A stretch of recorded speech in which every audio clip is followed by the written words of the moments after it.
श्रुति प्रकरण पिछली वक्त जिसका हमने चिंतन किया था उसका पुनरावर्तन आरंभ में अभी तक हमने किया। अब इसके बाद आगे विषय को बढ़ाते हैं। 33वीं कारिका से सर्वनिर्णय के प्रथम प्रमाण प्रकरण के अंतर्गत अब स्मृति पर विचार होता है। महाप्रभु उपक्रम करते हैं, एवं वेदम निर्णीय स्मृति निर्णयम आह। इस तरह से वेद के संबंध में निर्णय कहकर अब स्मृतियों का निर्णय अब कहते हैं।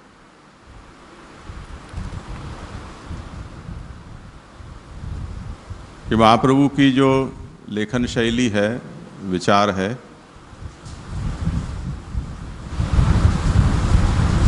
वो पद्धतिसर होता है।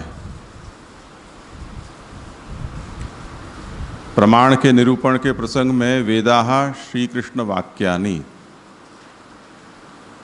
सबसे पहले वेद कहा तो वेद का निर्णय अभी तक किया। श्री कृष्ण वाक्यानि, उससे गीता यानी स्मृति, तो दूसरे क्रम में स्मृति आती है, इसलिए अब स्मृति का निर्णय अब सर्वनिर्णय में कह रहे हैं।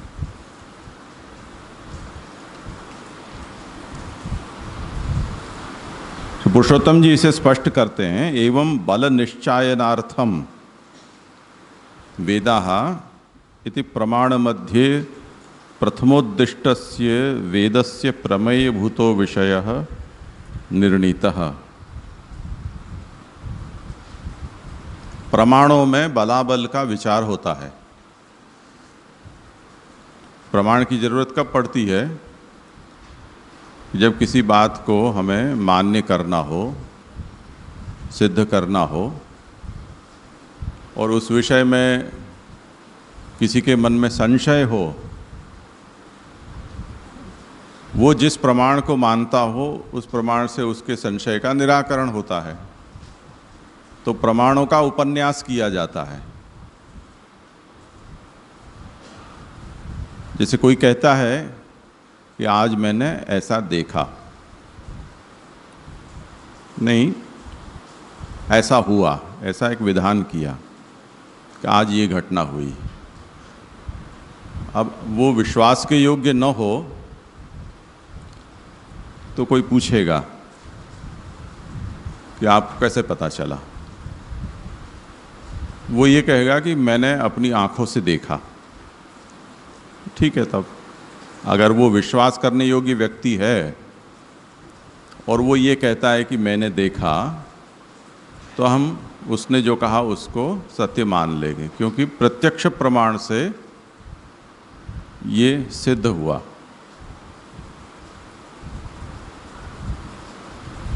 अब अगर वो ये कहता है कि मैंने किसी से सुना कि ऐसा हुआ, तब हम ये जिज्ञासा करेंगे कि किससे सुना, किसने कहा तुमको? क्योंकि तुमने स्वयं नहीं देखा, इसलिए इसमें अनुभव या प्रत्यक्ष प्रमाण नहीं है, पर शब्द प्रमाण है। अब जिसने तुमको कहा उसका अनुभव क्या है? क्या उसने स्वयं अनुभव किया है या उसने भी कहीं किसी से सुना है? तो जिसे हम कर्णोपकर्ण कहते हैं, एक कान में से दूसरे कान में जाती बातें, तो वो कर्णोपकर्ण सुनी हुई जो बातें हैं उस पर तत्काल विश्वास नहीं होता है। तो हमें प्रमाण के बल का निर्णय करना होता है। प्रत्यक्ष है वो बलवत्तर प्रमाण है और प्रमाण उससे कम होते हैं। अनुमान है वो उससे कम होता है।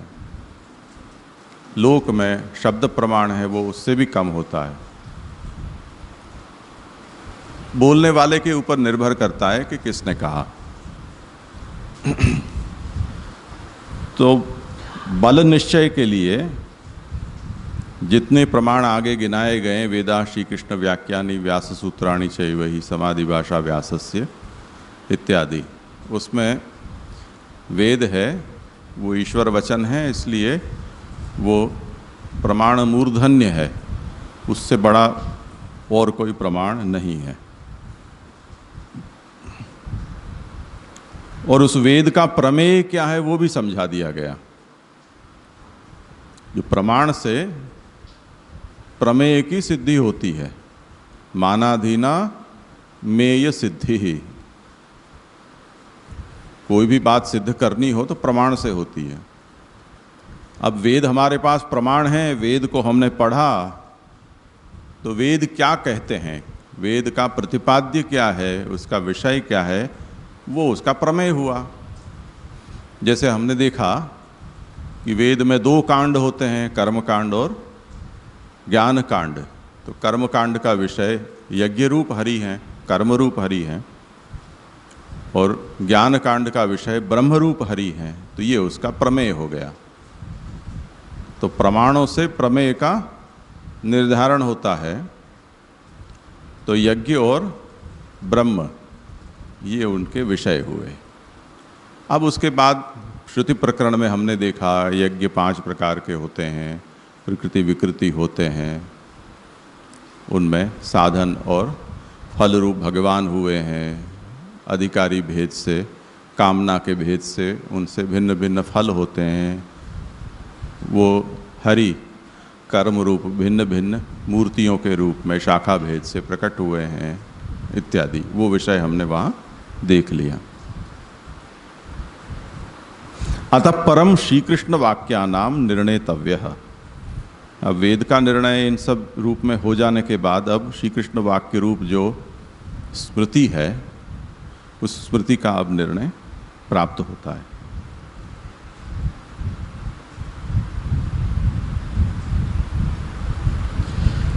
वो क्या है तो कहते हैं स्मृति ही बहुविधा प्रोक्ता। स्मृतियां कई तरह की कही गई हैं। वेदाचार विभेदतः, कुछ वेद के कारण और कुछ आचार के भेद के कारण स्मृतियों अनेक तरह की हुई। वो कैसे हुई वो आगे कहा जाएगा। अब देखो फिर से श्रुति प्रकरण को साथ में लेकर चलना। वेद आरंभ में एक ही था, फिर बंटा तो भेद हो गया, उसके बाद फिर से बंटा तो शाखा भेद हो गए। तो जैसे श्रुतियों में भेद हुआ उसी तरह स्मृतियों में भी भेद हुआ। भेद का जो कारण है वो अलग है। वहां तो व्यासावतार के रूप में प्रकट होकर भगवान ने ही वेदों को बांटा और उसके बाद शिष्यों के द्वारा और आगे उसका विभाजन किया, और उसके कारण अलग थे जो हमने अभी देखा कि अधुना अभी सब लोगों की शक्ति, सामर्थ्य, आयु, बुद्धि ये सब कम हो गई हैं। उसको देखते हुए भगवान ने ही इस कार्य को कर दिया। यहाँ उनके कुछ और कारण हैं, वो कारण अब आगे विस्तार से समझाएंगे। अभी उसका संकेत कर दिया कि कुछ स्मृतियाँ वेद मूलिका हैं और कुछ आचार मूलिका हैं।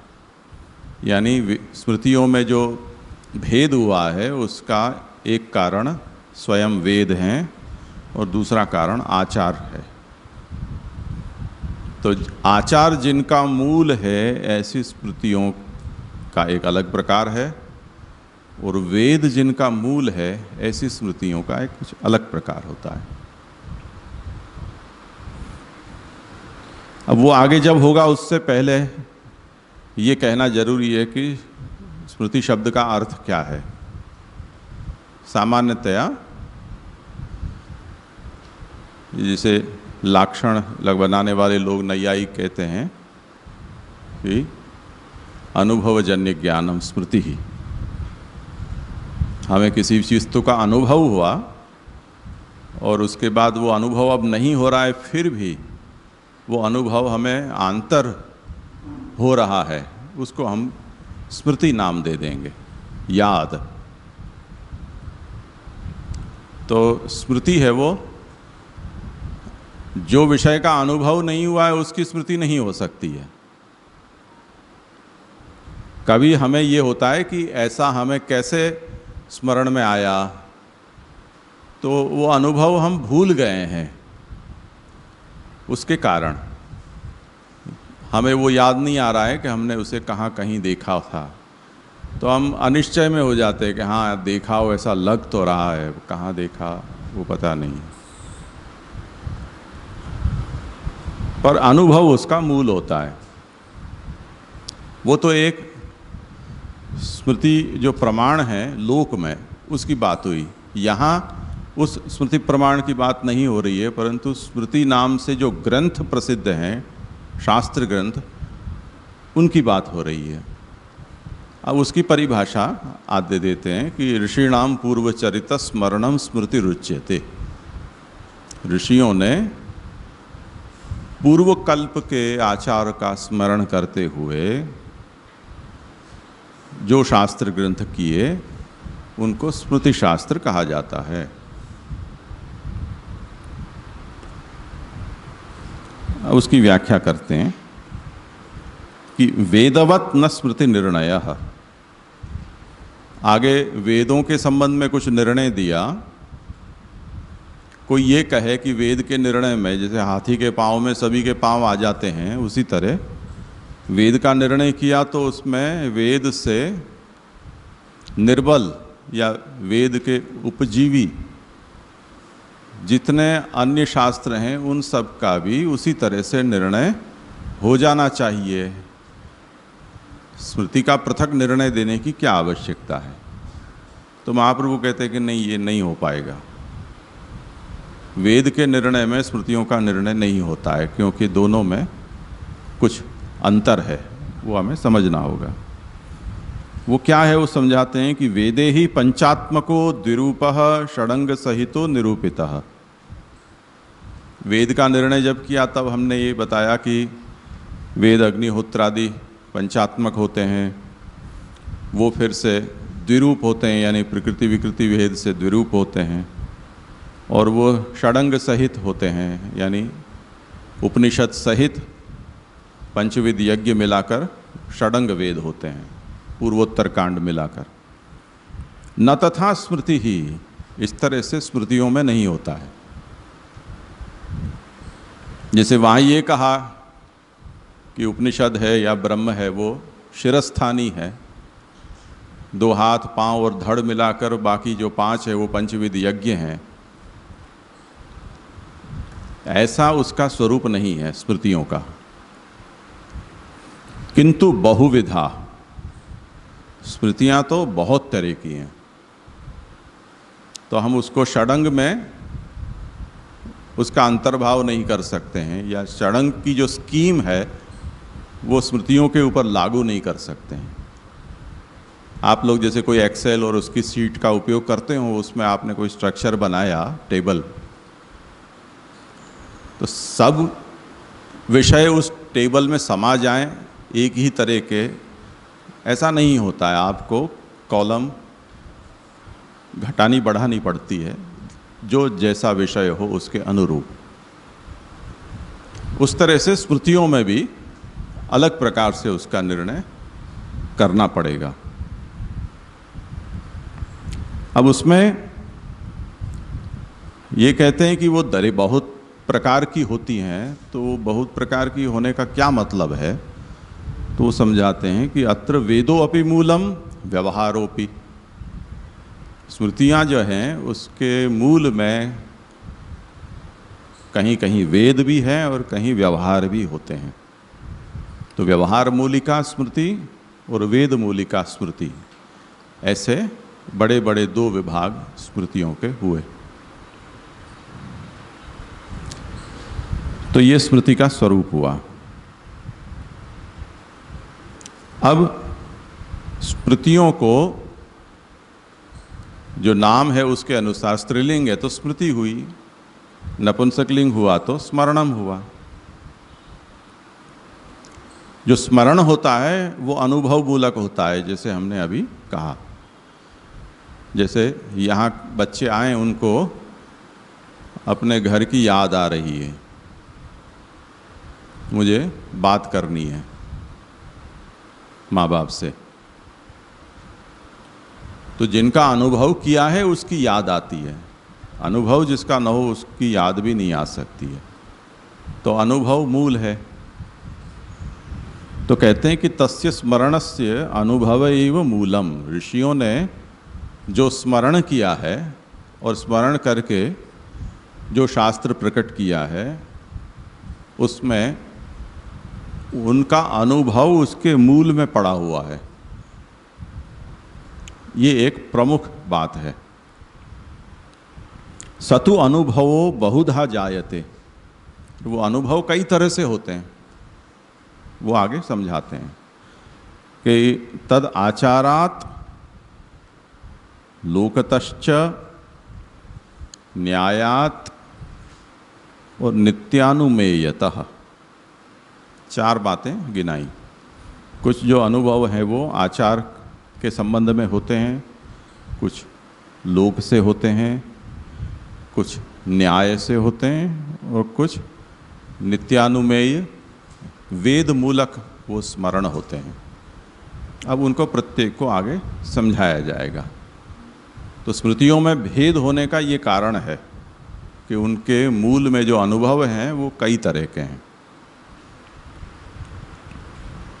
और इनसे क्या होता है, ये जो चार प्रकार के भिन्न भिन्न प्रकार के अनुभव हैं, और उन अनुभव के आधार पर जो स्मृति शास्त्र प्रकट हुए हैं, उससे व्यवहार में हमारी प्रवृत्ति होती है। यानी वो स्मृतियाँ जो व्यवहार मूलिका हैं, वो हमें ये सिखाती हैं कि हमें किस तरह से व्यवहार करना है। इसी तरह जीविका, हमें किस तरह से अर्थोपार्जन करना है। इसी तरह लोके व्यवहार, लोक में हमारा व्यवहार हमें कैसे प्रवृत्त करना है, और विशुद्धता, शुद्धि हमें कैसे करनी है। इन सब विषयों को ये स्मृतियाँ हमें समझाती हैं। अब प्रकाश में आप आचार्य चरण समझाते हैं। आप लोगों ने कभी किसी ने कोई भी स्मृति ग्रंथ हाथ में लेकर देखा, पढ़ा है? नहीं। जैसे मनुस्मृति हो, याज्ञवल्क्य हो, या हारित हो, व्यास हो, शंख लिखित हो, पराशर हो, देखना आप लोग। यहाँ विद्यालय नीचे नहीं हो तो घर से मैं दिखा दूंगा। कई स्मृतियाँ ऐसी हैं कि जो बड़ी विस्तृत हैं, कई स्मृतियाँ बहुत छोटी छोटी सी हैं। तो प्रसिद्ध 21 स्मृतियों का वॉल्यूम मोतीलाल बनारसीदास ने प्रकाशित किया था, चौखंबा वालों ने भी किया था, पर उसकी संख्या बहुत ज़्यादा है और उनके ऊपर व्याख्या ग्रंथ भी बहुत प्रकट हुए हैं। और प्राचीन काल में क्योंकि व्यवहार हमारा स्मृतियों के आधार पर ही चलता था, और इतनी सब स्मृतियों का ज्ञान सबको नहीं होता है था, इसलिए स्मृति चंद्रिका, मयूख, भगवंत भास्कर, इस प्रकार के कई ग्रंथ प्रकट हुए विद्वानों ने कि जो ग्रंथ में स्मृतियों के हिसाब से उनका विभाजन न होकर विषय के अनुसार स्मृतियों के वचनों का संकलन उसमें किया गया। यानी एक दृष्टांत के तौर पर आशौच का निर्णय हो, सूतक पिंडरू का मानो, तो उसका शीर्षक देकर जितनी भी स्मृतियां हैं उनका उस विषय में क्या क्या कथन है वो संकलन करके और वहाँ पर वो दिया जाता है। तो हमें उस विषय के बारे में हमें जिज्ञासा हो स्मृतियों के निर्णय की, तो इतने स्मृति ग्रंथों को हमें खंगालना न पड़े, एक ही जगह हमको सब कुछ प्राप्त हो जाए। इसी तरह यहाँ सातारा के पास वाई करके एक गांव है, और वहाँ एक संस्था है, अब तो पता नहीं जीवित है कि नहीं है। उन्होंने धर्मकोश नाम से एक संकलन ग्रंथ का प्रकाशित किया है, और वो लाजवाब है। ऐसा हिंदू धर्म में कभी किसी ने काम नहीं किया। वो रेगे नाम से कोई मराठी ब्राह्मण थे जिन्होंने पूरा जीवन उसके लिए समर्पित किया।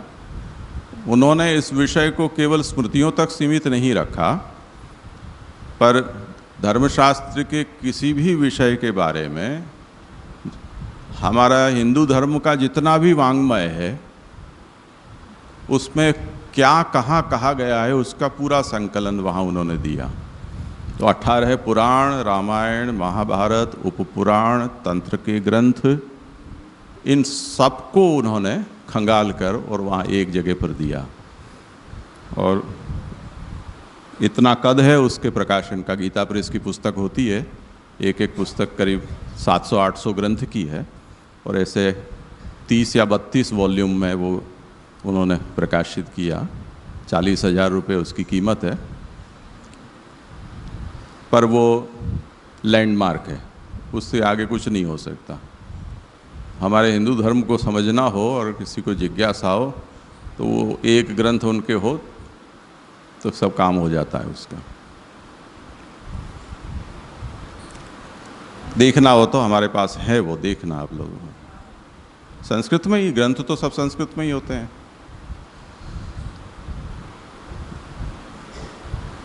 करीब 55 या 60 साल में वो कार्य संपन्न हुआ।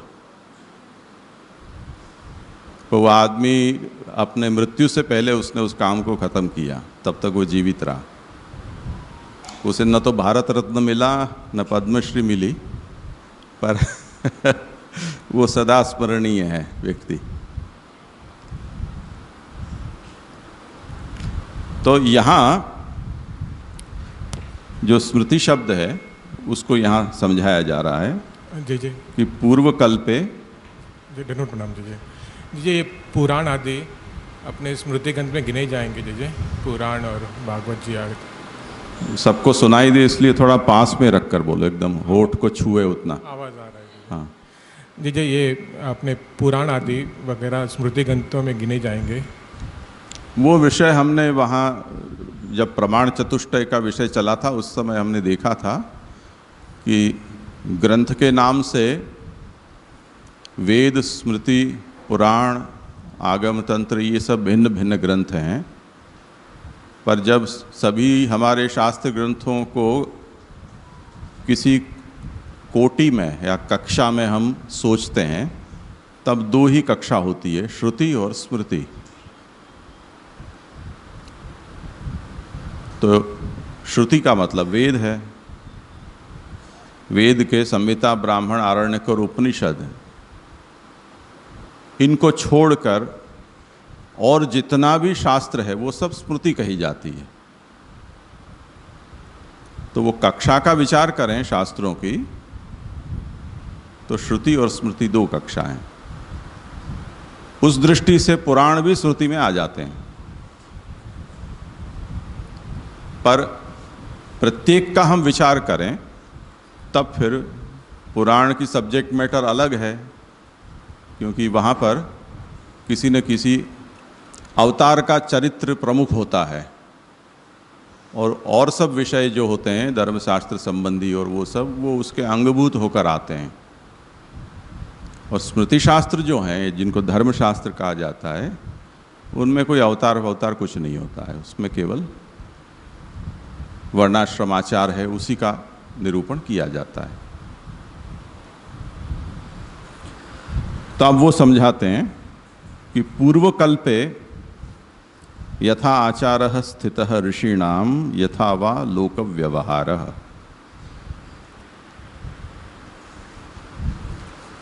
पहले के कल्प में, वर्तमान से पूर्व जो कोई भी कल्प, उसमें ऋषियों का जैसा आचार होता था सत्पुरुषों का जैसा आचार होता था वो आचार। इसी तरह उस समय में लोक जैसा व्यवहार का पालन करते थे, उनका स्मरण ऋषि अपने योग बल से करते हैं। तब फिर वो आचार मूलिका स्मृति हो जाती है। वो जो योग बल से स्मरण कर रहे हैं वो अनुभवजन्य हुआ, यौगिक अनुभव है वो। तो जैसे अतीन्द्रिय ज्ञान हो जाता है, उसी तरह से योग बल से पूर्व कल्प का भी अनुभव ऋषियों को हुआ करता था। तत्रापि देश भेदेन यो देशाचारो येन ऋषिणा स्मृतः तेन तथोपनिबद्धः इति चकारार्थ। लोकाचार की तरह देशाचार भी हुआ करते हैं। लोक का मतलब होता है हम सब, मनुष्य या कोई समाज विशेष, वो लोक कहते हैं। उनका जो आचार है वो लोकाचार कहा जाता है। जैसे बंगाली ब्राह्मण मांस खाते हैं और उसमें वो दोष नहीं मानते। बिहार में भी मांस मच्छी ब्राह्मण खाते हैं, उनको दोष नहीं मानते।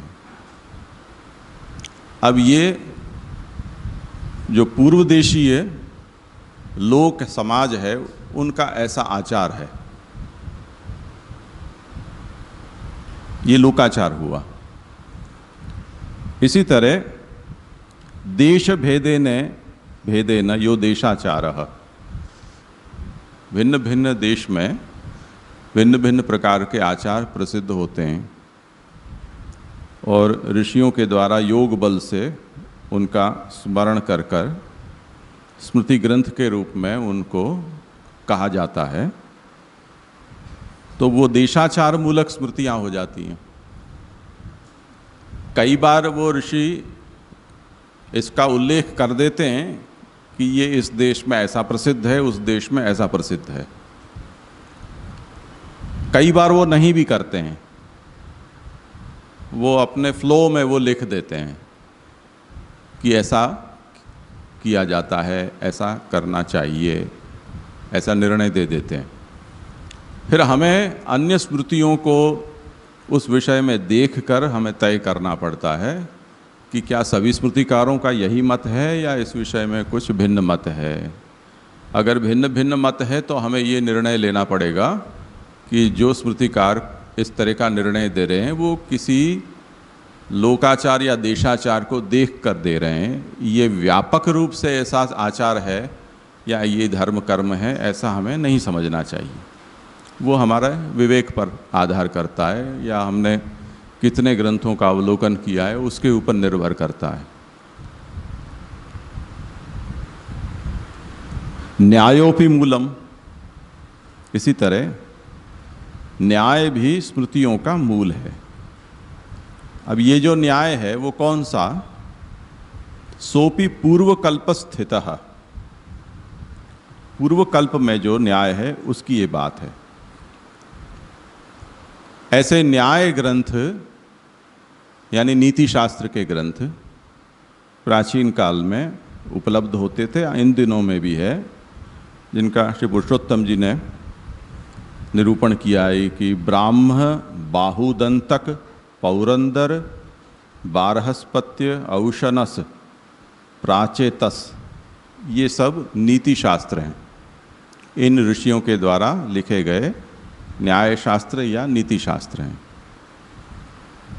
जो बालबोध में कहा है वही अर्थशास्त्र।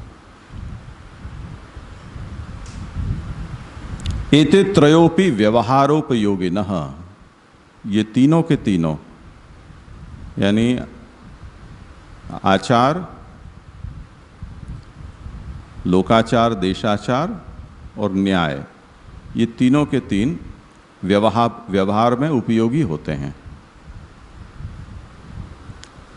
अब धर्मोपयोगिनीम स्मृतिम आह, धर्माचरण में जो उपयोगी होती हैं उन स्मृतियों के बारे में महाप्रभु कहते हैं कि नित्यानुमेयतः, योग बलेन नित्यानुमेय वेदम स्मृत्वा यद अवादिषु तद अवश्य कृत्यम।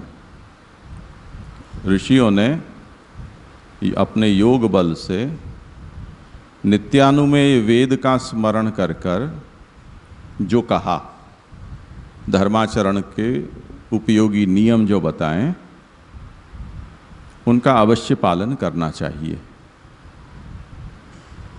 तो ये कुल मिलाकर 4 प्रकार स्मृतियों के हुए। एक आचार, दूसरा लोक, तीसरा न्याय और चौथा नित्यानुमेय वेद।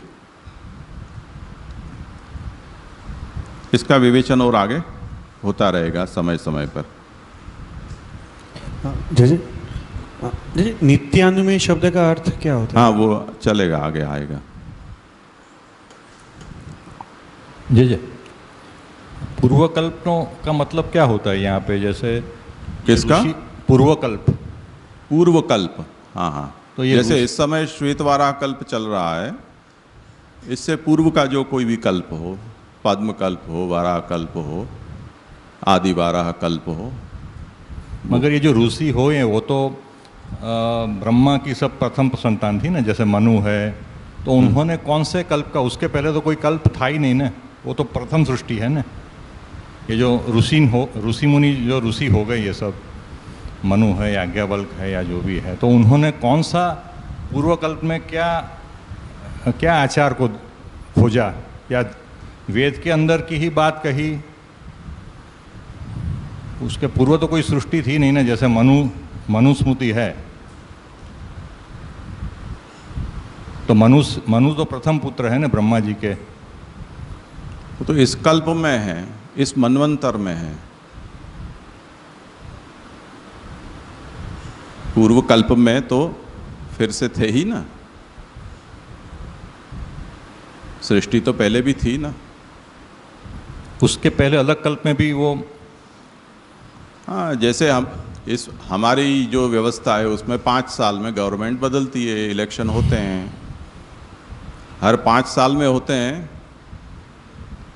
उसमें इस वर्ष या इस वक्त जो मिनिस्टर्स हैं वो अपने पूर्व काल में जो थे उनके निर्णयों की समीक्षा करते हैं।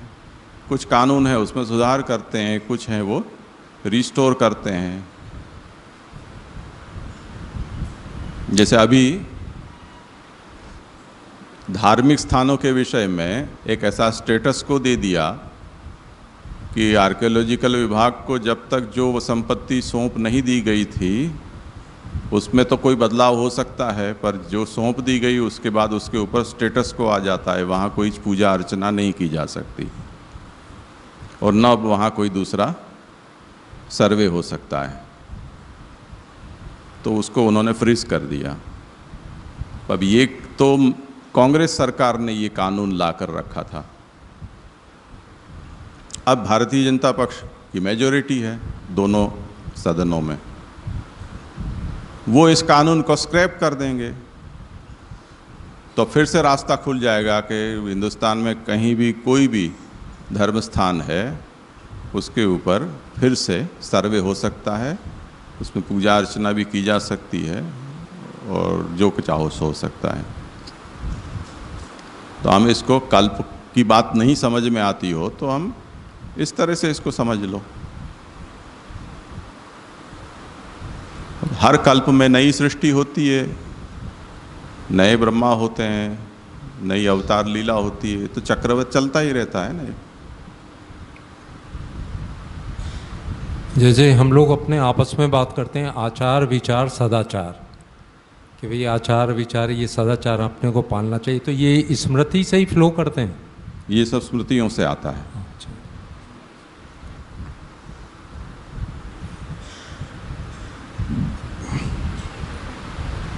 जी जी, तो ये स्मृति के अंदर जो भी व्यवहार बताए हैं तो उसके अंदर डिफरेंसेस है, तो उसके बेसिस पर उनकी जो सात्विकता है, जो भी पर्सन उसको फॉलो करता है उसके अंदर डिफरेंस आता है कि वो नहीं आता? ऐसा करो, तुम यहाँ बैठ जाओ, ये स्पीकर का आवाज़ इसमें टकराता है ना तो साफ समाज सुनाई नहीं देता है। यहाँ आ जाओ इसे।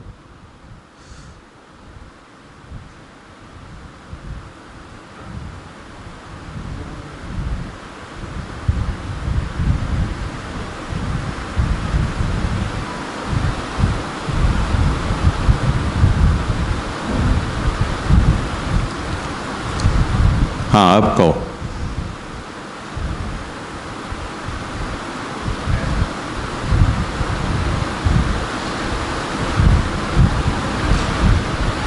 ऐसा पूछ रहा था मैं कि स्मृति ग्रंथ जो है उसके अंदर भी आचार के अंदर डिफरेंसेस है कि यहाँ पर ऐसा होगा, वहाँ पर ऐसा होगा, तो उसके बेसिस पर जो फॉलो करता है उनकी सात्विकता के अंदर भी डिफरेंस आता है कि ऐसा नहीं होता?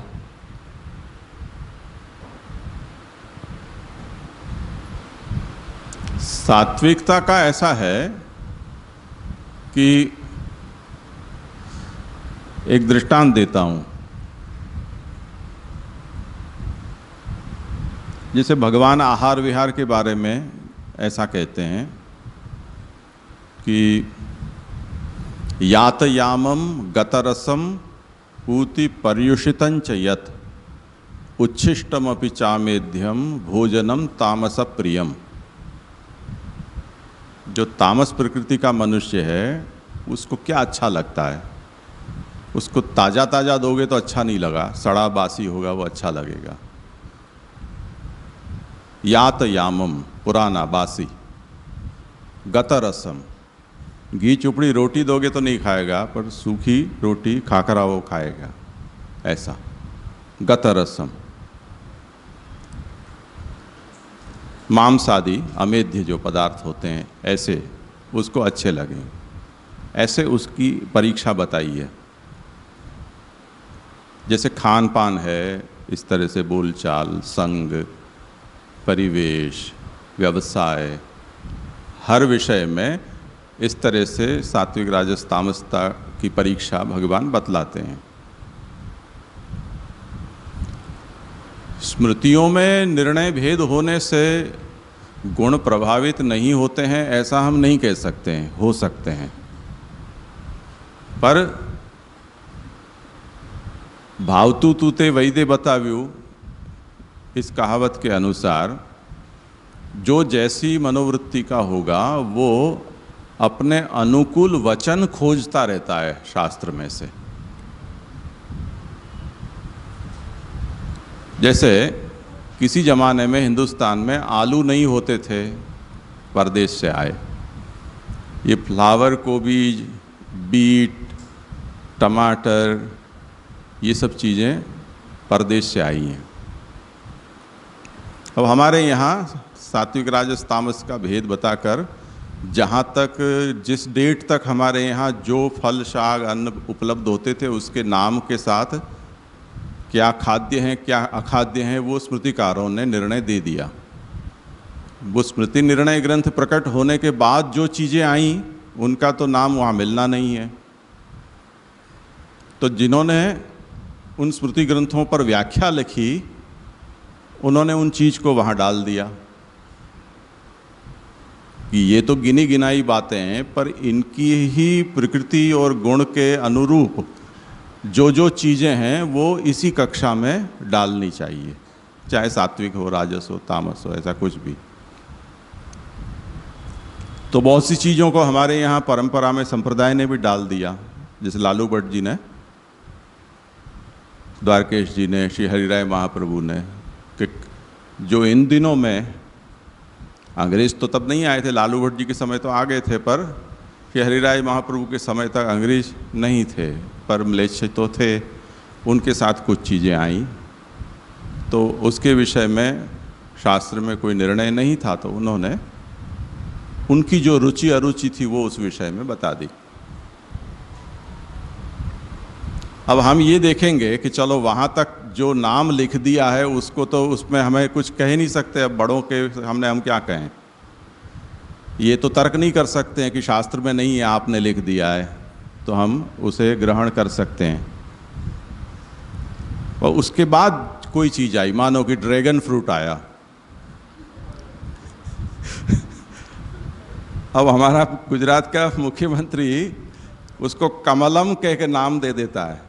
अब ये कमलम है, ड्रैगन फ्रूट खा सुनकर भी हमें घृणा होती है, तामस भाव आता है। तो उसने कहा कि इसको कमलम कहेंगे हम। उसके कहने पर उसको कौन कमल कहेगा, वो अब खुद उस स्थान पर रहा नहीं, स्थान भ्रष्ट हो गया, कमल नहीं उसको उखाड़ के फेंक दिया। रूपाणी जी, तो उसके कह देने से वो न तो ग्राह्य होता है न त्याज्य होता है। पर जिनका नाम न तो परंपरा में किसी व्याख्याकार ने लिखा है और न शास्त्र में नामशः उसका कहीं निषेध है, उसको स्वीकारना या नहीं स्वीकारना उसमें मनुष्य की रुचि काम करती है। अगर जिसको तामस भोजन प्रिय है तो वो इस बहाने से उसे स्वीकार लेगा कि शास्त्र में इसका नाम नहीं लिखा गया है। जैसे दृष्टांत देता हूँ, हमारे बम्बई में हम पढ़ाई के लिए रहते थे, तब दमूबेन करके एक लोहाना वैष्णव आते थे। तो लोहानाओं में थोड़ा आचार में ऐसी शिथिलता होती है। तो मैंने पूछा कि आप लोग प्याज लहसुन ऐसा सब खाते हो? तो कि ना, અમે કંઠી લીધી તે દિવસથી એ તો મૂકી દીધું, બહુ ખાવાનું મન થાય તો ફ્લાવર અમે ખાઈ લઈએ તો એનો સંતોષ મળી જાય। अब ध्यान से समझो, फूल गोभी उसको खाने से उनको प्याज लहसुन खाने का संतोष मिल जा रहा है। अब वो शास्त्र नहीं पढ़े हैं,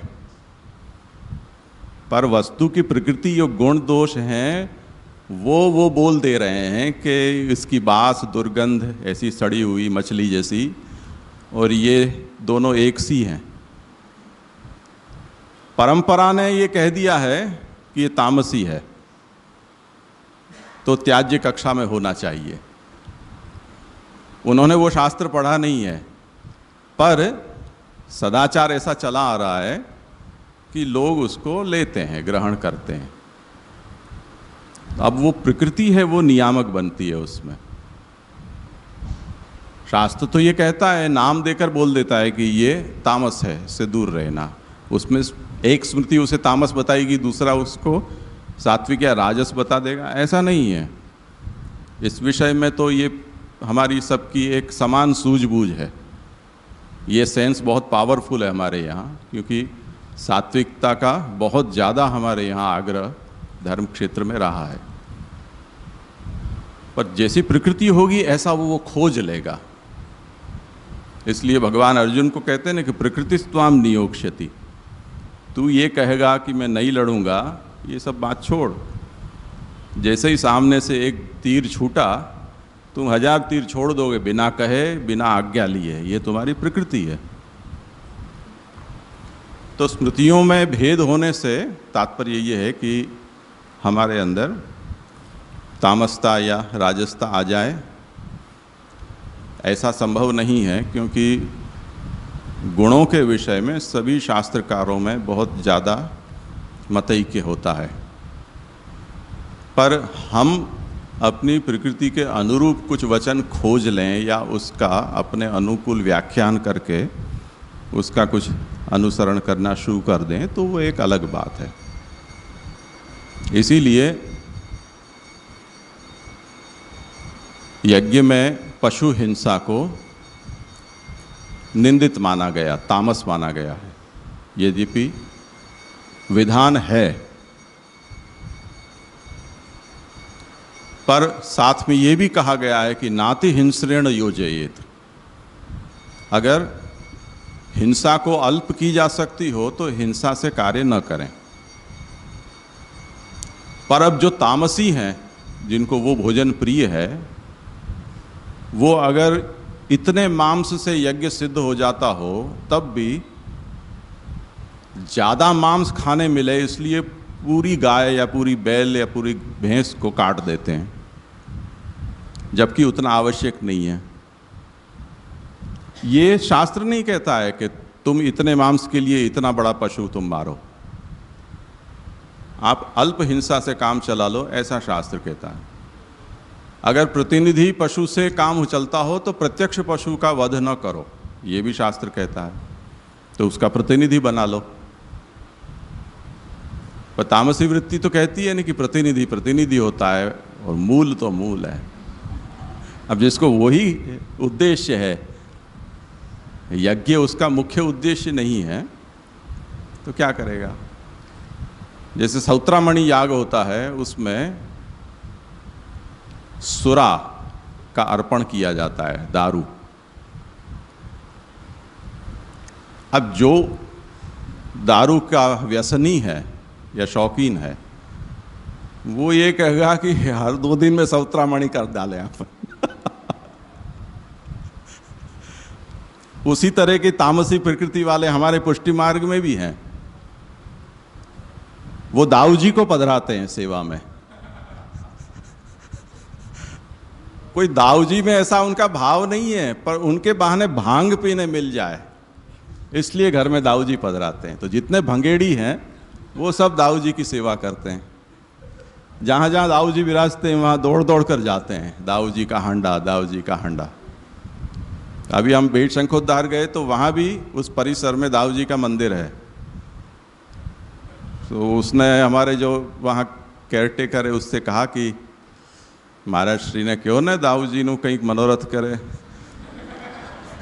उन्होंने कहा कि ये वो वाले नहीं है।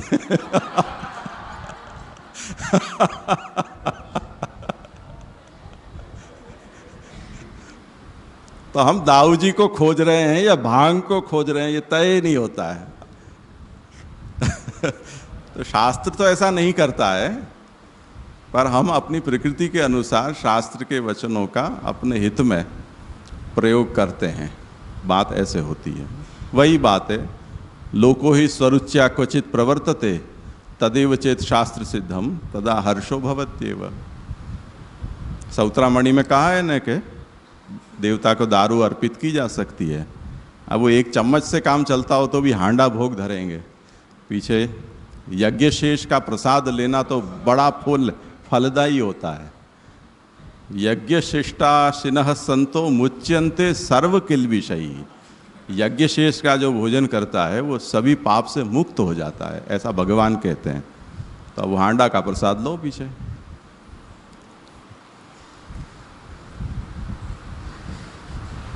और कुछ है? हाँ, जैसे यहाँ पर ये जो कारिका में आपने बताया 4 प्रकार की स्मृतियाँ होती है, तो फिर गीता जी को इसमें कहीं भी इंक्लूड नहीं किया है पूरा ये जो स्मृति प्रकरण है, तो ऐसा क्यों? वो कोटि की बात है, स्मृति ग्रंथ की बात नहीं है। तो महाप्रभु जी जब एक वाक्यता कहते हैं स्मृति को लेके कि वेद स्मृति, तो वो कोटि के हिसाब से यहाँ से उसका कोई भी रेफरेंस नहीं लेना है गीता जी का। भगवद गीता भगवान का वचन होने से उपनिषद रूप है, पर उसका आविर्भाव स्मृति के आविर्भाव की प्रक्रिया से हुआ है, इसलिए उसे श्रुति न कहकर स्मृति कहा गया है। वेदा श्री कृष्ण व्याख्यानि व्यास सूत्राणि और भागवत, ये जो चतुष्टय हैं वो तो उसके सब्जेक्ट की एक वाक्यता के बारे में कही गई बात है, सारे स्मृति ग्रंथों की बात नहीं है। तो मनुवादी जो स्मृतियां हैं जहाँ पर धर्मशास्त्र के संबंध में निर्णय दिए गए हैं, वो निर्णय और भगवद गीता के साथ कोई उसका मेल नहीं है, वो अलग विषय है।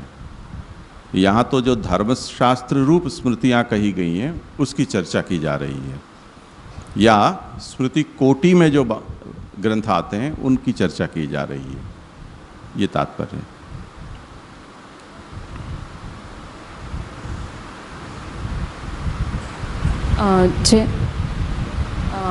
आपने कहा कि ये स्मृति है उससे हमें व्यवहार लोक में कैसे करें, और धर्माचरण के लिए भी जो है वो हमें सिखाता है। तो कुछ चीज़ें हैं वो तो वेद में भी कही गई है, लाइक वर्ग के जो नियम नीति नियम है वो भी वेद में कहे गए हैं। किसके नियम? वर्ग, वर्ग, हाँ, वर्ण, सॉरी, हाँ। तो ऐसे स्मृति और वेद में कंट्रोवर्सी नहीं हो जाए, मतलब कुछ चीज़ें वेद में जो कही है कि आप चतुर्वर्गीय में यज्ञ पंचयज्ञ ले लेते हैं, तो जस्ट फॉर एग्जांपल वो वेद में कहा गया है कि आप ऐसा कीजिए, और स्मृति जो है उसमें छोटी छोटी बातें कही गई है कि संध्या विधि करनी है और वो सब कहा गया। तो हम जो कर्म है उसे वेदोक्त माने या फिर स्मार्त कर्म माने? वो तो कौन सा कर्म है उसके ऊपर है ना। अभी हमने जो पंचविध यज्ञ कहे हैं वो श्रौत कर्म है, संध्या है वो स्मार्त कर्म है। तो स्मृति है वो वेद का रिफ्लेक्शन या फिर रिप्रेजेंटेशन है, मतलब वेद में जो मूल कहा गया है उसको ही वाइड एंगल से लिया जा रहा है, ऐसा कुछ?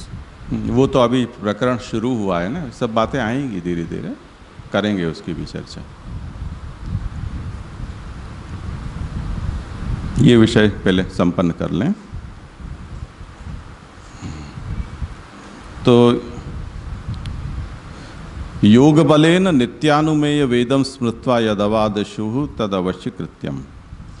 ये नित्यानुमेय वेद मूलिका स्मृतियों का निरूपण हुआ। चतुर्णाम फलम आह, ये जो चारों प्रकार की स्मृतियां हैं उनके अनुसार आचरण करने पर क्या होगा, तो प्रवृत्ति ही जीविका लोके व्यवहारो विशुद्धता, आचारात लोके प्रवृत्ति ही। आचार के अनुसार स्मृति में कहे गए आचारों का पालन करने से लोक में प्रवृत्ति होगी। और प्रकर्षेण स्थिति ही भवति, प्रवृत्ति का मतलब होता है प्रकर्षेण स्थिति, यानी आप सत्पुरुष के रूप में प्रतिष्ठित हो गए समाज में। लोकानुसारेण जीविका भवति, दूसरा लोक में जिस तरह से वर्ण विभाग और आश्रम के विभाग के अनुसार सबकी जीविका बताई गई है, तो स्मृतियों का ज्ञान प्राप्त करके आप उसके अनुसार अपनी जीविका करोगे तो जीविका आपकी सिद्ध होगी। एक दृष्टांत देता हूँ। मानो कि कोई ब्राह्मणेतर वर्ण का व्यक्ति पूजा पाठ कराता हो, आपको पता नहीं है, आपने उसका संपर्क किया, उसने कहा मैं करा दूंगा। फिर आपको पता चला कि वो तो ब्राह्मण नहीं है, आप क्या करोगे? क्या करोगे? चोर बनो के मोर सब चलता है, अभी तो वो स्थिति है, पर सामान्यतया हम ये कहेंगे कि ये आचार ब्राह्मण का है, ये जीविका ब्राह्मण की है। आप ब्राह्मण नहीं हैं तो आप ये कर्म नहीं करा सकते, इसकी दक्षिणा नहीं ले सकते, इसकी वृत्ति नहीं कर सकते, तो हम आपसे नहीं करवाएंगे। आया ना समझ में?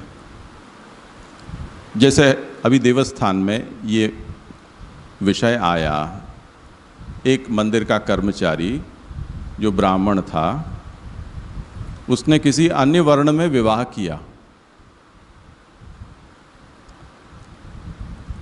अब संसर्ग दोष उसका हुआ, उसको नौकरी से निकाल दिया गया कि अब तुम ब्राह्मण नहीं रहे।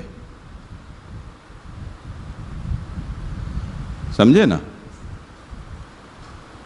तो ये बात है।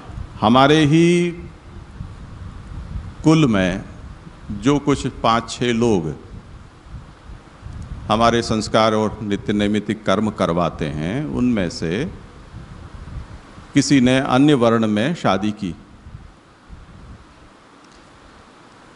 अब वो जानकार व्यक्ति है, उसमें कोई संशय नहीं है, क्योंकि वो 4 पीढ़ी से हमारे यहाँ वो कुल पुरोहित रहे हैं, उसका वो बेटा है।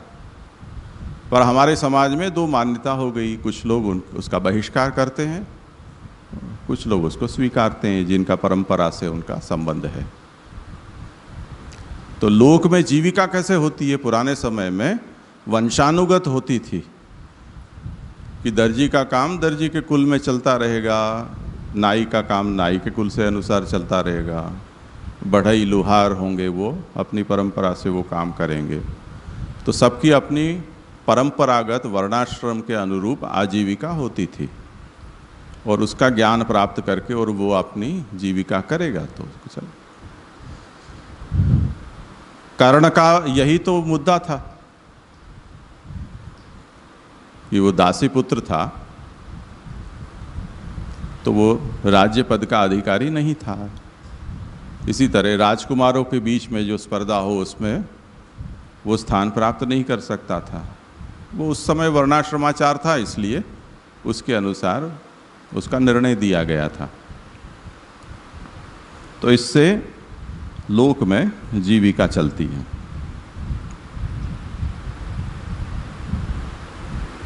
न्याय न व्यवहार, जो नीति शास्त्र है, न्याय है, उससे हमारा व्यवहार चलता है। नित्यानुमेय वेदोक्तेन विशुद्धता भवति, जो स्मृतियाँ नित्यानुमेय वेद मूलिका हैं, उन स्मृतियों के अनुसार उनमें कहे गए नियमों का पालन करने पर शुद्धि होती है। अनेनैव वेदार्थे तस्याः उपयोगः, ये सब विशुद्ध जनक, विशुद्धि पैदा करने वाले ये हैं, उसके कारण वो वेदार्थ में उसका उपयोग है, ये स्मृति शास्त्रों का। अब ये जो प्रश्न था नित्यानुमेय वेद का, उस पर अब महाप्रभु प्रकाश डालते हैं कि ननु प्रत्यक्ष एव वेदो मूलम अस्तु। आपने कुछ स्मृतियों को नित्यानुमेय वेद मूलिका कहा, पर ऐसा कहने के बजाय जो वर्तमान में वेद हैं उन्हीं को उन स्मृतियों का मूल मान लेना चाहिए। ये एक अलग प्रकार का वेद क्यों सोचना चाहिए? किम नित्यानुमेय वेदेन, नित्यानुमेय वेद मान लेने से क्या होगा? अब आप ये कहें कि स्मृतियों में जो बातें कही गई हैं वो सब बातें प्रत्यक्ष वेद में नहीं मिलती हैं। इसके कारण हमें ये मानना पड़ेगा कि वो बातें प्रत्यक्ष वेद में नहीं है तो किसी न किसी वेद में तो होनी चाहिए। तो एक नित्यानुमेय वेद मानना जरूरी है, इसलिए वो स्मृतियां हैं वो नित्यानुमेय वेद मूलिका हैं। तो कहते हैं कि नहीं, ऐसा मानने के बजाय तो आप ये कहो कि वेद की कई शाखाएं लुप्त हो गई हैं, कई शाखाएं बिखर गई हैं, टूट गई हैं। हो सकता है कि जो बातें इन दिनों हमें स्मृति शास्त्र में उपलब्ध होती हैं वो लुप्त शाखाओं में या बिखरी हुई शाखाओं में कही गई हों, जिनका स्मरण स्मृतिकारों ने कर और स्मृति ग्रंथ की रचना की है। तो महाप्रभु कहते हैं कि नहीं, ऐसा नहीं स्वीकारा जा सकता है। ये जो तुम प्रश्न पूछ रही तो उससे जुड़ी हुई बातें हैं। मैवम, जो स्मृति शास्त्र में बातें मिलती हैं वो प्रत्यक्ष वेद की लुप्त शाखा या बिखरी हुई शाखाओं में से आई है, ऐसा हम नहीं कह सकते। क्यों? व्यासादिभिरपि सर्ववेद दृष्टभिरपि अनुमानत्वेन निरूपणात्। कोई शाखा लुप्त हुई हो या कोई शाखा बिखर गई हो या खंडित हो गई हो, वो तो हमारे लिए हुई है। व्यास जी के लिए थोड़ी कोई शाखा खंडित हुई है, जो स्वयं वेद की शाखाओं के विभाजन है करने वाले हैं। वो स्वयं ऐसा कहते हैं कि ये स्मृतियां हैं वो अनुमान स्वरूप हैं, और उन्होंने इस बात का समर्थन किया है कि ये जो स्मृतियां हैं वो नित्यानुमेय वेद मूलिका हैं। इसलिए उत्सन्न शाखा, प्रच्छन्न शाखा या विप्रकीर्ण शाखाओं में ये बात होगी जो स्मृतिकारों ने कही हैं, ऐसा नहीं स्वीकारा जा सकता है। अब उसमें प्रमाण देते हैं। अपिवा कर्तृ सामान्यात् प्रमाणम अनुमानम स्याद इति। अब ये मीमांसा सूत्र है जैमिनी का, प्रथमाध्याय के तृतीय चरण का दूसरा सूत्र है, और वहाँ ये चर्चा चली है स्मृतियों के प्रामाण्य के विषय में। जैमिनी ने ही इस विषय को उठाया है कि जो प्रमाण शायद यहाँ पुरुषोत्तम जी ने दिया ही है।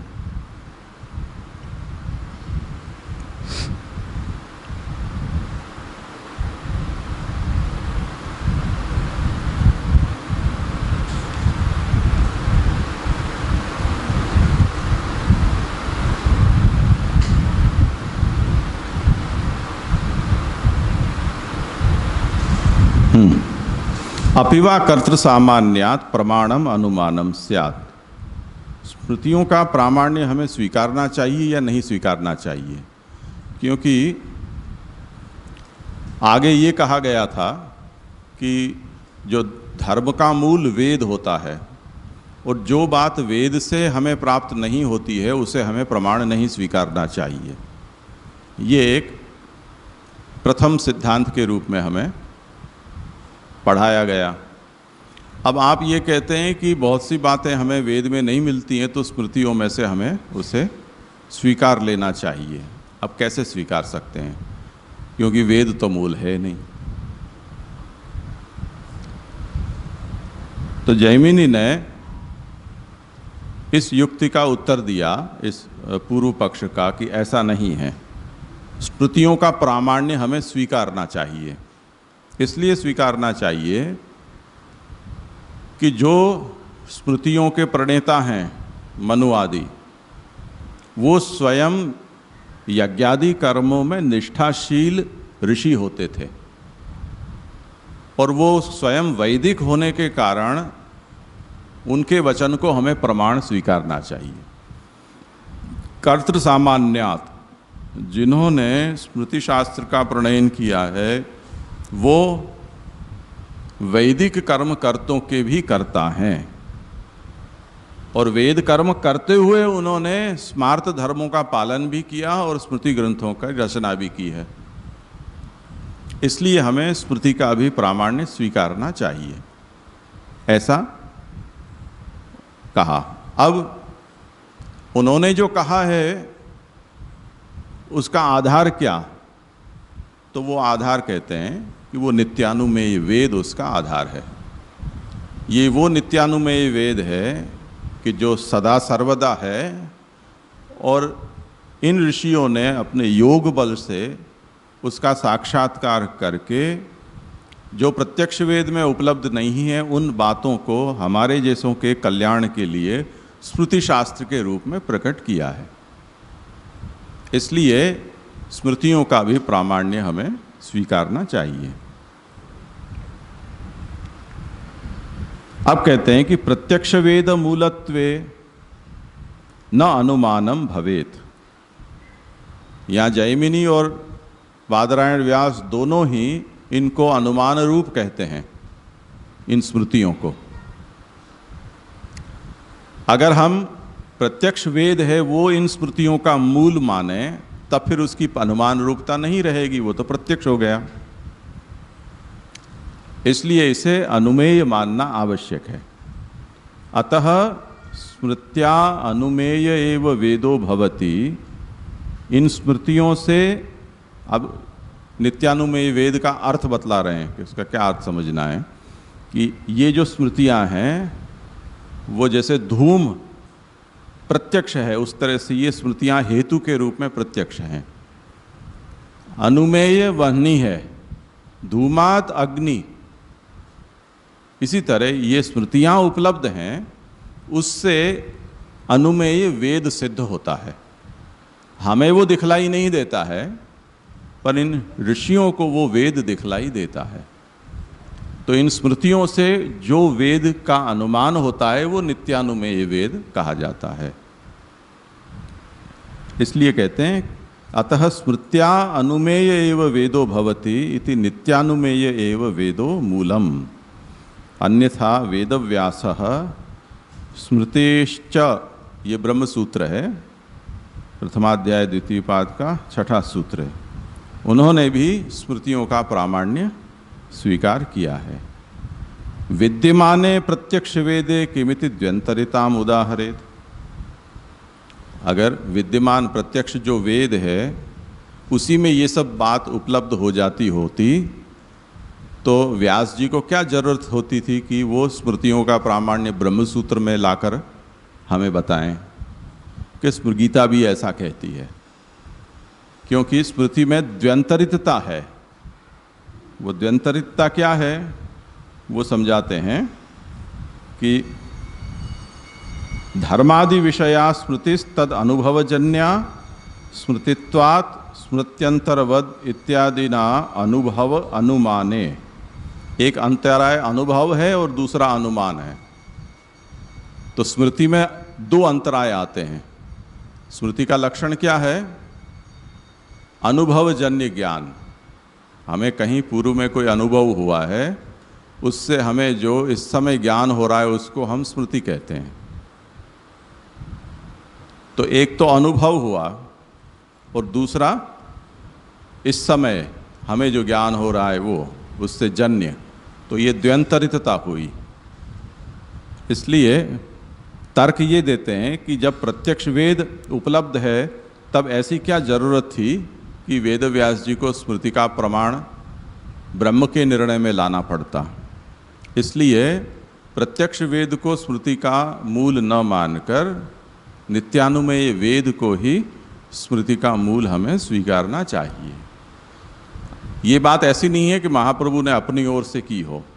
फिर से मीमांसा सूत्र और उसके भाष्य का अगर हम अवलोकन करें तो हमें ये विषय शाबर भाष्य में और कुमारिल भट्ट, प्रभाकर मिश्र, मुरारी मिश्र, इन सब के जो व्याख्यान हैं उनमें हमें इसकी कई ग्रंथों में चर्चा मिलती है, क्योंकि पूरा अधिकरण जैमिनी महर्षि ने स्मृतियों के प्रामाण्य के विषय में लिखकर और उसकी बड़ी गहन चर्चा की है और वहाँ पर उन्होंने उसका प्रामाण्य स्वीकार भी किया है। वेदवादी होते हुए भी उन्होंने स्मृतियों का प्रामाण्य स्वीकार किया है। तो ये 4 प्रकार की स्मृतियाँ हुई, उनके भेद होने के पीछे 4 हेतु बताए। एक आचार, लोक, न्याय और नित्यानुमेय वेद। इनके कारण स्मृतियों के 4 प्रकार होते हैं। इससे प्रवृत्ति होती है, जीविका होती है, लोक में व्यवहार प्रचलित होता है और शुद्धि होती है। ये उसका फल है। जी जी, यहाँ पर जो स्मृति है उनको द्वयंतरित बताया, अनुभव और अनुमान, ये दोनों से।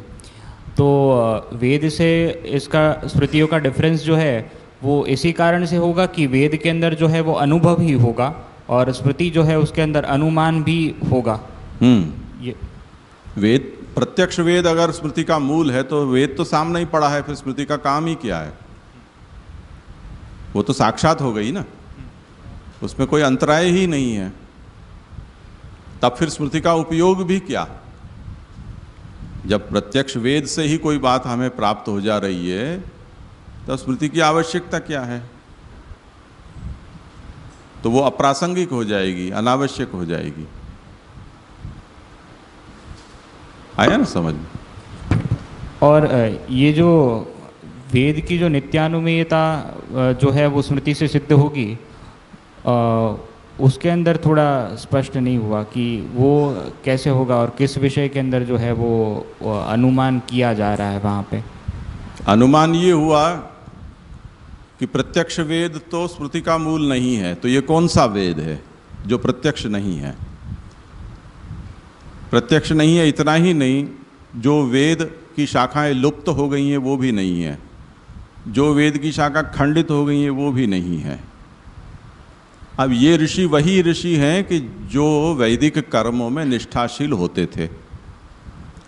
वो जब हमें ये स्मृति शास्त्र लिखकर दे रहे हैं तब वो ऐसी बात तो नहीं देंगे कभी कि जो वेद मूलक न हो, ऐसा हमें मानना चाहिए। अब वो वेद हमें नहीं दिखलाई दे रहा है, पर स्मृति हमें दिखलाई दे रही है, जैसे धुआं दिखलाई देता है। तो धुएं से जैसे आग का हम अनुमान करते हैं, उस तरह से वैदिक ऋषियों के द्वारा जो स्मृति शास्त्र प्रकट किया गया है, उस हेतु के बल पर एक ऐसे वेद को हम सोच सकते हैं कि जो उनको दिखलाई दे रहा है, जिसे नित्यानुमेय वेद नाम दिया गया।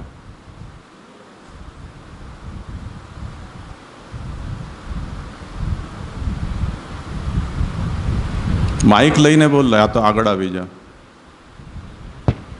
जय जय। प्रणाम जय जय। जो शाखाएं लुप्त हो गई है वो इस स्मृतियों का मूल नहीं है, वो कैसे पता चले जो लुप्त हो गई है? वो अभी कहा ना, अभी वही तो कहा, लुप्त हो गई, वो हमारे लिए लुप्त हो गई। स्मृतियों का प्रामाण्य तो जैमिनी और वेदव्यास कह रहे हैं, उनके लिए तो लुप्त नहीं हो सकती है ना। अब अगर वो स्मृतियों का प्रामाण्य कह रहे हैं, तब इसका मतलब ये हुआ कि वेद की कोई शाखा लुप्त हुई हो, तब भी वो बात उसमें नहीं है जो स्मृतिकार कह रहे हैं। जय जय। इसका मतलब ऐसा हुआ, इसका डायरेक्शन थोड़ा घुमा दो स्पीकर का और आगे सरका दो, ऐसा हो तो। हाँ जी जी। इसका मतलब ऐसा हुआ कि जब व्यास जी ने यानी जो वेद की 4 शाखाएं की, तो उस समय भी कुछ वेद ऐसे थे कि जो उपलब्ध नहीं थे, क्योंकि व्यास प्रकट नहीं हुए थे। हाँ ओके, प्रकट नहीं हुए ऐसा। हाँ अच्छा, क्योंकि अब तक हमारी यही मान्यता थी कि व्यास जी ने जब 4 वेद की शाखा की तब तक तो ठीक था, फिर आगे जब उसकी अनेक शाखाएं हुई और वो लुप्त होती चली गई। लेकिन ऐसा है कि अभी के व्यास जी को भी जो वेद मिले थे, तो उसमें भी कुछ ऐसे थे कि जो उनको भी उपलब्ध नहीं थे। उपलब्ध नहीं थे ऐसा नहीं कह सकते हैं, उनके द्वारा वो प्रकट नहीं हुए, ऐसा हमें कहना चाहिए। व्यास सर्वज्ञ हैं, इसलिए ऐसा तो नहीं हो सकता है कि उनको उन वेदों का ज्ञान न था, पर जितना प्रकट किया है उसी का उन्होंने विभाजन किया। जैसे आपके पास लिखा हुआ बहुत साहित्य हो, आपने उसमें से कुछ पब्लिश किया, कुछ अनपब्लिश्ड रहने दिया, आप उसको जानते हो।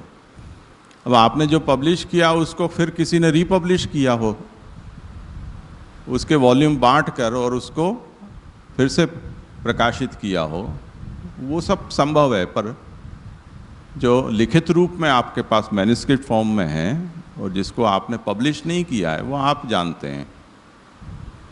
उसमें वो बात हो सकती है जो योग बल से स्मृतिकारों ने अनुभव करके और उन्होंने इसको लिखा।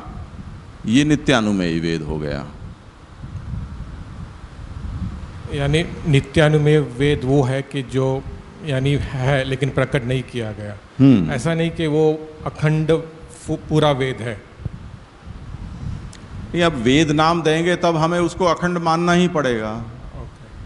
पर जैसे चंद्रमा हमें दिखलाई देता है तो टू डायमेंशनल दिखाई देता है, उसका तीसरा डायमेंशन तो हमें नहीं देख रहे हैं।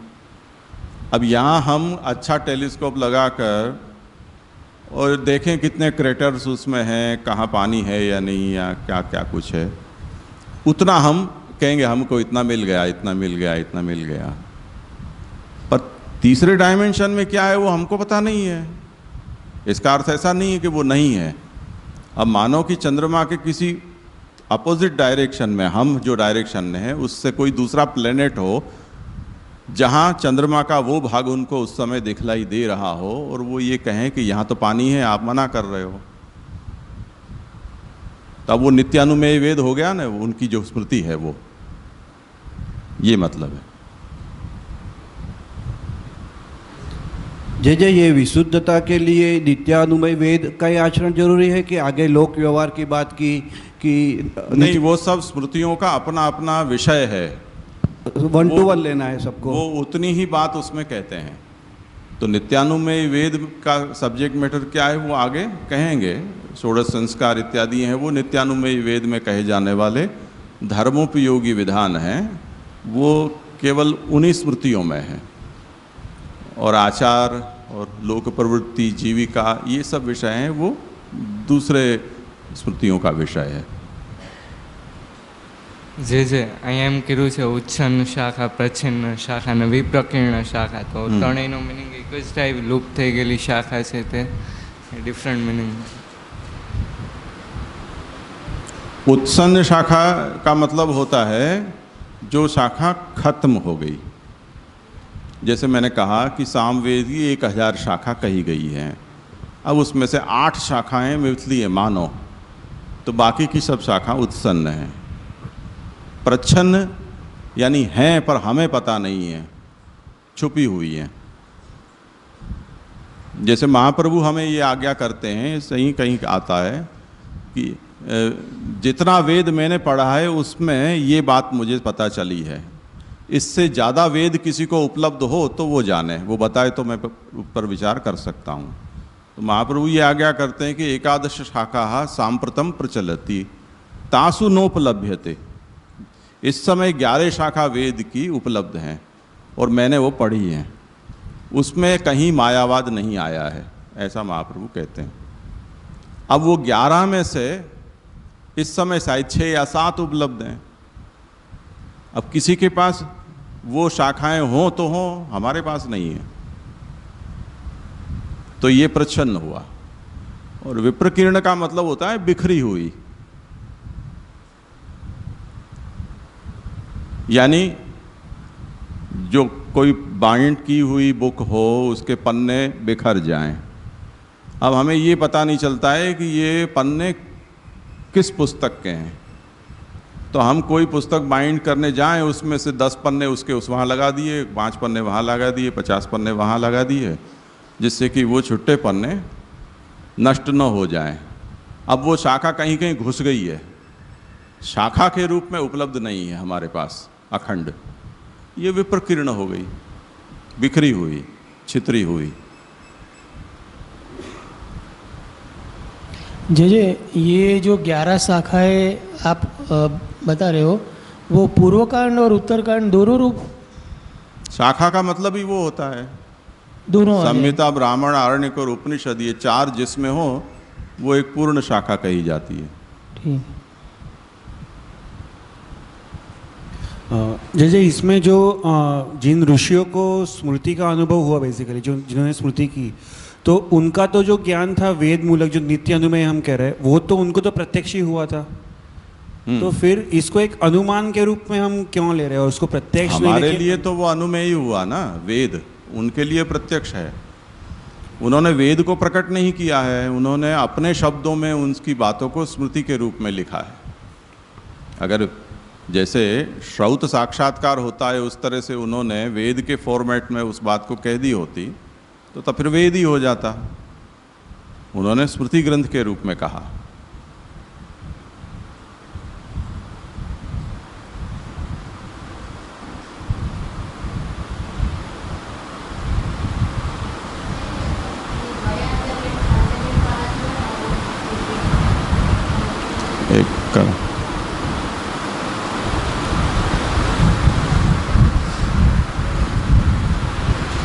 ये जो लास्ट में आया ना द्वय अंतरिणाम, वो समझ में नहीं आया, वो थोड़ा फिर से।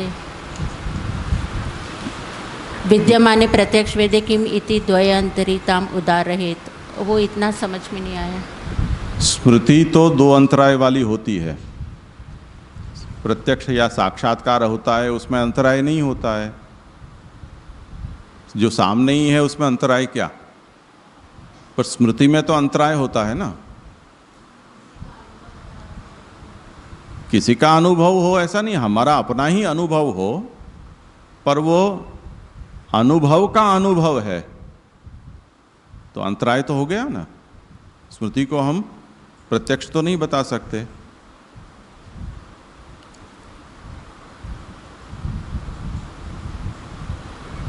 और ये जो नित्य अनुमय वेद का जो कहा, तो जैसे वेद अपौरुष्य कहा तो ऐसे नित्य अनुमय वेद पूर्व कल्प का जो सदाचार है उसी का वो टोटल नित्य अनुमय वेद है, ऐसे समझना है। वो अपौरुष है ऐसा कुछ नहीं कह सकते ना। नहीं, नित्यानुमय वेद को कोई कल्प से लेना देना नहीं है, वो तो नित्य है, सदा स्थित है। मतलब योग बल से उसका साक्षात्कार ऋषि ने किया है। जैसे वेद को अपौरुष कहते हैं, मतलब भगवान के, तो वैसे नित्यानुमय वेद को अपौरुष ही है। अच्छा, वेद शब्द कहा तब वो अपौरुषेयता उसमें आ ही गई। इन सब का कारण क्या है कि अगर हम स्मृति को, इन स्मृतियों को वेद मूलिका न माने तो उच्छेद हो जाता है।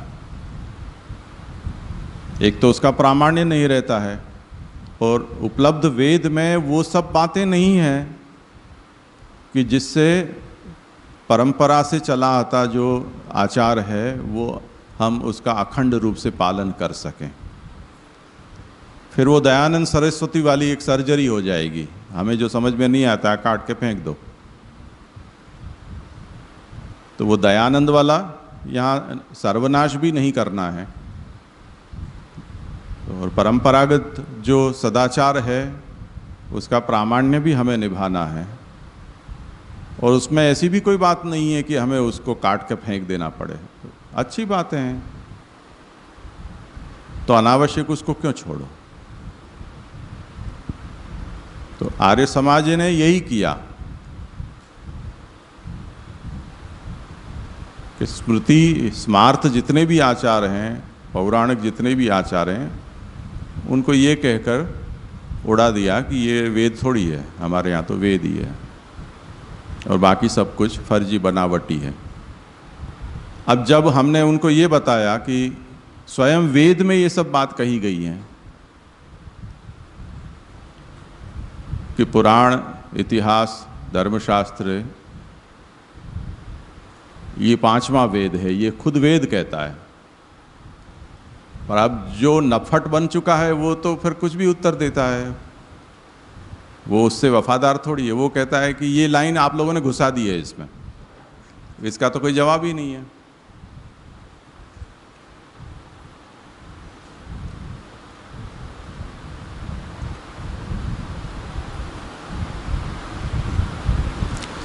यहाँ रखें। दृढ़ न चरणन केरो भरोसो, दृढ़ न चरणन के।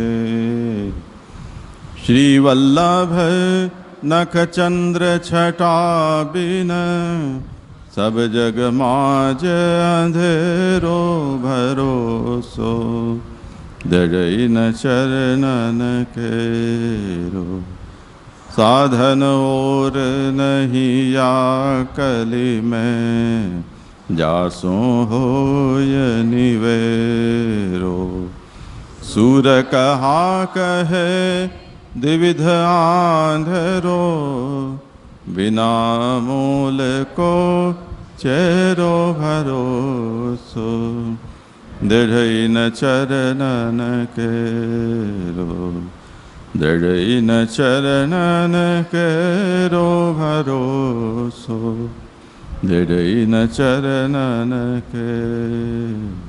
वल्लभान जी।